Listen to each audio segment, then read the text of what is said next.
Bonjour à toutes et à tous, vous écoutez Cinécast, le podcast qui chaque semaine vous recommande des films à voir au cinéma, en streaming ou en VOD. Ici Thibaut, toujours en direct du Festival de Cannes. Et aujourd'hui, je vais vous parler du film Un simple accident, le nouveau film de Jafar Panahi, présenté en compétition, qui sortira dans les salles le 10 septembre prochain, et dans lequel on retrouve Vaïd Mobacheri, Maria Afshari et Ebrahim Azizi notamment. Et le synopsis, il est simple, comme le titre. Après un simple accident, les événements s'enchaînent. Oui. Bon, je vais quand même aller un petit peu plus loin que ça pour pouvoir vous parler du film. Le simple accident, c'est celui qu'un homme, enfin, en fait, il a une panne. Il est avec sa femme et sa fille en voiture. Il a une panne, il va s'arrêter, à un endroit pour essayer de pouvoir réparer cette panne et un homme dans cet endroit va penser le reconnaître et et en fait, il va essayer de faire en sorte de le retrouver, de savoir qui c'est afin de pouvoir, se venger, car cette personne qu'il soupçonne, enfin qu'il pense avoir reconnue, et il la soupçonne d'être un ancien, geôlier, quelqu'un qui les a torturés, donc en Iran, pendant pendant le régime, hein, la dictature, enfin, faut ce qu'on bref, le régime iranien, vous avez compris.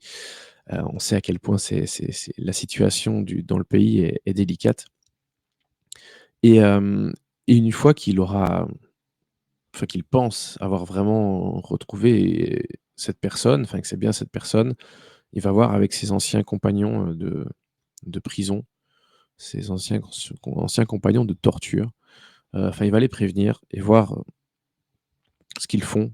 Ils veulent s'assurer aussi, hein, bien tous ensemble que c'est bien lui, hem et pas un innocent. Donc dans le film, je vais jusque-là parce que sinon il y a rien à raconter sur le film si vous savez pas ça. Et donc le film, c'est vraiment un film sur la culpabilité, sur la justice principalement, hem, parce qu'il y a ce dilemme moral, parce qu'une fois que en fait, s'ils arrivent à être sûrs de déjà qui c'est et cetera, comment est-ce qu'ils se vengent? C'est-à-dire, est-ce que se venger avec violence, c'est faire justice? Est-ce que, et en fait, personne n'est d'accord sur la question. Quelle est la meilleure façon, le meilleur moyen d'obtenir justice, hem, dans un cas comme celui-là? Alors que enfin, ils peuvent pas aller voir la justice, ils peuvent pas juste, l'emmener, au commissariat histoire qu'il soit emprisonné et cetera. Bah, c'est pas possible. Donc en fait, c'est à eux de voir ce qu'ils veulent faire et comment le faire. Et sachant que cette personne a potentiellement été, hem, vraiment quelqu'un qui les a torturés pendant plusieurs années et qui leur a fait énormément de mal. Donc c'est pas un petit, genre, «Oh, c'est mon voisin à qui je m'entendais mal et voilà, il m'a fait un sale coup, je veux lui faire un sale coup». Non, on est vraiment sur quelque chose de traumatisant qui a impacté leur vie durablement, hem, qui les a vraiment traumatisés, durablement. Donc il y a des énormes enjeux et il y a des enjeux moraux à poser, au sein du groupe, en fait, voilà. C'est évidemment politiquement, c'est très fort parce que, voilà, ça montre, ce qu'est le régime iranien. Ça montre un peu aussi la colère qui grogne, heu, parmi le peuple iranien et puis ça pose des questions, morales assez essentielles, et ça montre aussi des dilemmes moraux, essentiels. Que ferait-on dans cette situation? Je pense que personne peut affirmer, quelque chose, maintenant. Enfin ou alors c'est toujours facile de dire: «Bah oui, je pense que je ferais ça» et puis en fait, on se retrouve dans une situation et on ferait pas du tout ce qu'on pensait qu'on ferait. Hem, donc voilà, que ce soit fort politiquement, on n'en attendait pas moins de la part de Jafar Panahi, qui est quand même, coutumier du fait, qui est, ostracisé, par le régime, il a vécu en exil, il a fait de la prison, enfin lui, il est passé un peu par toutes les cases et donc comme d'hab, hein, il a tourné son film de façon clandestine, hein. Heu et bien sûr, il n'a pas le choix parce qu'il parle des sujets assez forts, hein, du régime, de la justice, de la liberté, de la vengeance, de comment on aborde cette vengeance et cetera. Toutes des choses qui sont quand même assez délicates, pour le pouvoir en place et donc voilà, il a comme souvent, une mise en scène assez minimaliste avec une économie de moyens forcément. Il y a beaucoup de plans dans des voitures, il adore ça. Enfin, je sais pas si c'est tant qu'il adore ou si c'est plutôt qu'il a pas le choix.